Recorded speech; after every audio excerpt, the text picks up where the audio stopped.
বিসমিল্লাহির রহমানির রহিম। সুপ্রিয় খামারি ভাই বোনেরা, আশা করি ভালো আছেন। আমার স্ক্রিনে প্রদর্শিত যে একটি গাভী দেখতে পাচ্ছেন, এটা সদ্য প্রসূত জন্ম দেয়া একটা বাছুর। দুধ টানছে উলানের। তো এখানে উলানটিতে স্বাভাবিকের চেয়ে 4-5 গুণ বেশি বড় দেখা যাচ্ছে। আসলে এটা চিন্তার কোনো কারণ নেই, এটা নর্মাল একটা ফিজিওলজি। বিয়ানোর আগে অথবা পরে এরকমের হতে পারে।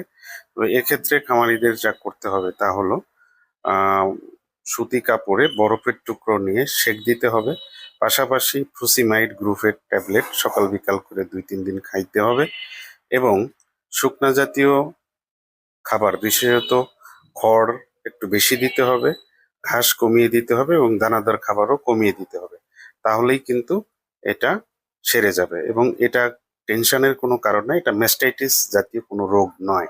ধন্যবাদ, সবাই ভালো থাকবেন।